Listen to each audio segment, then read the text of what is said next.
la productrice engagée Mélissa Thériault s'est adressée au Premier ministre Gabriel Attal au sujet de la question du secrétariat d'État à l'enfance. Elle relaie les mots forts d'un homme qui s'y connaîtrait bien sur le sujet.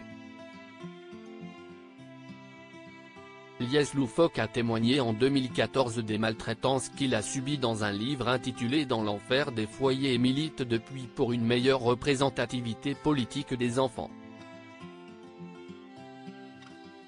Il a pris la plume ce 29 janvier 2024 dans les colonnes du Figaro pour alerter sur la possible disparition du secrétariat d'État à l'enfance dans le gouvernement Attal, alors que 380 000 enfants sont placés sous sa responsabilité. La République se doit de les protéger, écrit-il.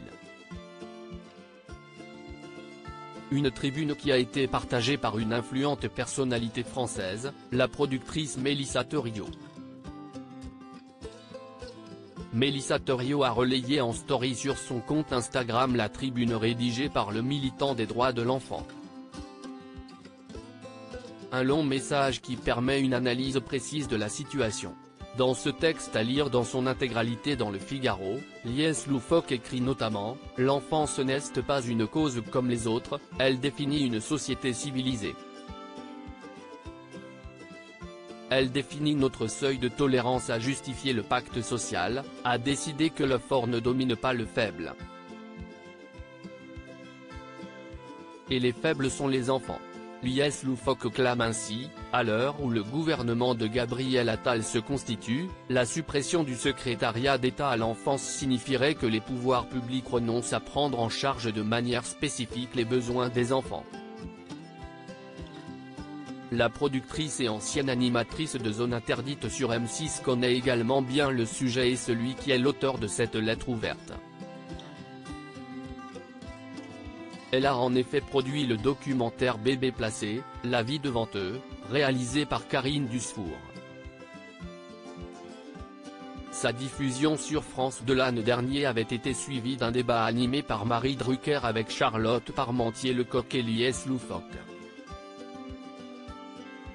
La maman de Lila, 12 ans, et Léon, 15 ans, né de son mariage avec Jamel Debbouze est très attachée à la cause des enfants, en France ainsi que dans le monde entier.